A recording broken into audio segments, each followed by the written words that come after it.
नमस्कार, मी भाग्यश्री पाटील। मार्केट आणि मी हा सोप्या मराठीतून शेअर मार्केट समजावून सांगण्याचा माझा एक उपक्रम आहे।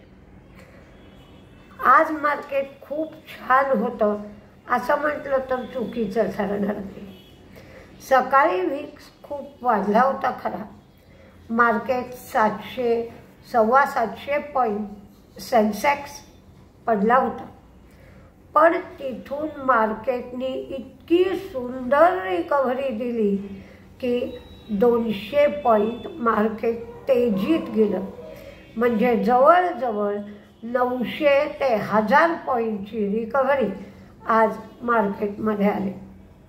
त्यामुळे आजचा जो लो पॉईंट आहे तो पॉईंट सपोर्ट बरेच दिवस राहावा असं मला वाटतं।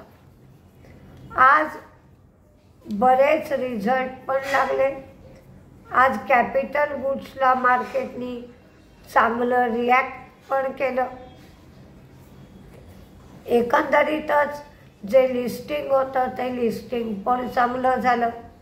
सुरुवातीला वाटलं होतं की असाच विक्स वाढत गेला तर मार्केट 1000-1200 पॉईंट जाईल, पण विक्समध्ये सुद्धा सुधारणा झाली। 21च्या आसपास गेलेला विक्स 20च्या जवळपास आला आणि त्यामुळे मार्केट चांगलं सुधारलं। बँक ऑफ इंडियाचा रिझल्ट लागला। 10.2% त्यांची डिपॉझिट्स वाढली, 16% त्यांची लोन्स वाढली। ग्रॉस NPA कमी झाले, नेट NPA कमी झाले, पण त्यांच्या प्रोव्हिजन्स मात्र त्यांना खूप कराव्या लागल्या। 501 कोटीवरनं 1826 कोटी। नेट इंटरेस्ट इन्कम 7% वाढलं, 7%, आणि प्रॉफिटसुद्धा 7% वाढलं।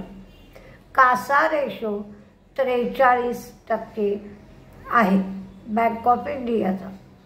आता करूर वैश्य बँकेने ₹2.40 एवढा डिव्हिडंड दिला। त्यांचं प्रॉफिट वाढलं, नेट इंटरेस्ट इन्कम पण वाढलं, ग्रॉस NPA कमी झाले, नेट NPA कमी झाले। सेरा सॅनिटरीने ₹60 एवढा डिव्हिडंड दिला। त्यांचं प्रॉफिट, रेव्हेन्यू, मार्जिन तिन्ही गोष्टी वाढल्या। UPLला ₹40 कोटी फायदा झाला। त्यांचं उत्पन्न 140.78 कोटी झालं, मार्जिन 13.7%। त्यांना वन टाईम गेन 29 कोटीचा झाला आणि त्यांचा जो टॅक्सचा खर्च होता तो 300 वन टाईम गेन त्यांना 29 कोटीवरून 105 कोटी झाला आणि टॅक्सचा जो खर्च होता तो 311 कोटीवरनं 110 कोटी झाला। म्हणजे त्यांच्या रिझल्टमध्ये वन टाईम गेनचा समावेश आहे आणि टॅक्सचा खर्च कमी झालेल्याचाही समावेश आहे। ट्यूब इन्व्हेस्टमेंट यांनी ₹1.5 म्हणजे ₹1.50 डिव्हिडंड दिला, प्रॉफिट कमी झालं, रेव्हेन्यू वाढलं। आयनॉक्स इंडिया यांचं प्रॉफिट वाढलं, रेव्हेन्यू वाढलं। हा काहीतरी ₹1016 आसपासचा शेअर आहे आयनॉक्स। SMC ग्लोबल प्रॉफिट वाढलं, रेव्हेन्यू वाढलं। State bank of India he India international Boolean एक्सचेंजमध्ये ट्रेडिंग कम क्लिअरिंग मेंबर बनली। अशी ट्रेडिंग कम क्लिअरिंग मेंबर बनणारी स्टेट बँक ऑफ इंडिया ही पहिली बँक आहे। त्याचप्रमाणे गिफ्ट सिटीमध्ये इंडिया इंटरनॅशनल बुलियन व्हेंचरची ती state bank of India member बनली. आदित्य बिर्ला कॅपिटल यांचा फायदा वाढला, रेव्हेन्यू वाढलं. ॲसेट अंडर मॅनेजमेंट हे 21% वाढले आणि ते 3.31 लाख कोटी एवढे झाले. त्यांची डिस्बर्समेंट 2,933 कोटी एवढी झाली.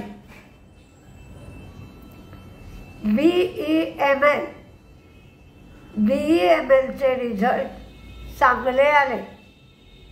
यथार्थ हॉस्पिटलने प्रिस्टीन इन्फॉर्मेशनमध्ये 116 कोटी रुपये खर्च करून 100% स्टेक घेतला. BEMLचं रेव्हेन्यू वाढलं, त्यांचं मार्जिन 3.80%, तर ज्युपिटर हॉस्पिटलचंही प्रॉफिट 20% वाढलं. VIPला डबल डिजिट ग्रोथ झाली. इंडिजिनचा आज लिस्टिंग झालं. ते नॅशनल स्टॉक एक्सचेंजवर 659 रुपयाला, तर बॉम्बे स्टॉक एक्सचेंजवर 655 रुपयाला लिस्टिंग झालं. 46% प्रीमियमवर हे लिस्टिंग झालं. लाल पाथ लॅबचा स्वस्थ फिट याच्या विक्रीमध्ये त्यांचा जो 22% हिस्सा होता प्रॉफिटमधला तो 24% झाला. ते दक्षिणेमध्ये ऑर्गॅनिक किंवा इनऑर्गॅनिक एक्सपान्शनवर लक्ष देत आहेत. त्यांची पर पेशंट टेस्ट व्हॉल्यूम 2.1% एवढं झालं आणि पर पेशंट रिअलायझेशन 1.91% एवढं झालं. KPI ग्रीन हे QIP करणार आहेत 1,000 कोटींचा. त्याचप्रमाणे थर्मॅक्सचं मार्जिन वाढलं 8.7% वरून 9.9%. त्यांचं प्रॉफिटही 156 कोटीवरनं 190 कोटी, त्याच्यामध्ये 22% वाढ झाली आणि त्यांच्या इन्कममध्ये सुद्धा वाढ झाली. 2,311 कोटीवरून 2,764 कोटी झालं, म्हणजे 20% वाढ झालेली आहे. स्टील, ॲग्रो, शुगर, फ्युएल याच्यामध्ये ग्रोथ कमी दिसली, पण न्यू एनर्जी, बायोमास, स्टील, पण रेड सी मध्ये जे संकट आलं त्यामुळे केमिकल बिझनेस त्यांचा मंदीत गेला. GM ब्रिव्हरीज हे 27 मेला बोनसवर विचार करणार आहेत. भारती एअरटेल हिने गुगल क्लाउड बरोबर गुगल क्लाउड सोल्युशनसाठी करार केला.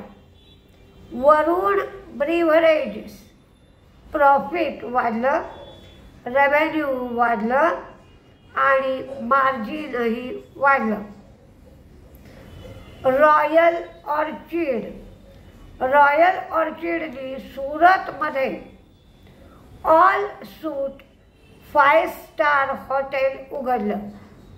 हे हॉटेल द वर्ल्ड या ब्रँड खाली उघडलंय आणि असं पहिलंच हॉटेल त्यांनी उघडलंय. CE इन्फोचा रिझल्ट चांगला आला. प्रॉफिट वाढलं, रेव्हेन्यू वाढलं, मार्जिनही वाढलं आणि त्यांनी 3.5 रुपये डिव्हिडंड दिला. झोमॅटो मात्र तोट्यातून फायद्यात आले. यांचा फायदा 175 कोटी झाला. त्यांचं उत्पन्न 3,562 कोटी झालं, पण त्यांचं अदर रेव्हेन्यू 235 कोटी एवढा झाला.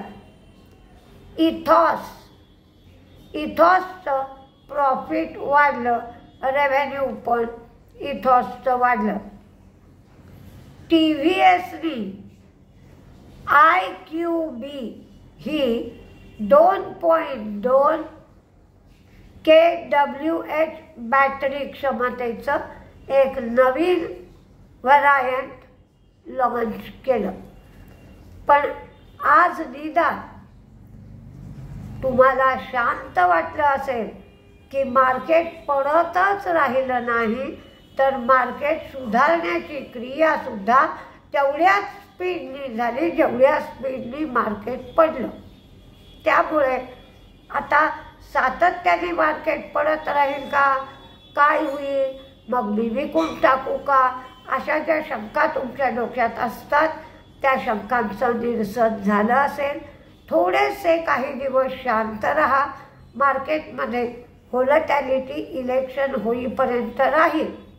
त्या व्होलॅटिलिटीमध्ये एखादा शेअर एकदम वाढला, म्हणजे आज कसा ABB वाढला, सिमेंस वाढला, ABB तर जवळजवळ 800 रुपये वाढला, असा एखादा शेअर अचानक वाढला तर तुम्हाला विकताही येईल. किंवा एखादा शेअर आज टाटा मोटर्ससारखा खूप घसरला तर असा शेअर खरेदीही करता येईल. तर कोणत्या प्रकारची संधी आपल्याला मिळते आहे त्या संधीचा फायदा उठवण्याचा मात्र विचार करावा. घाबरून जाऊ नका. आता आपली भेट उद्या सकाळच्या व्हिडिओमध्ये होईल. नमस्ते.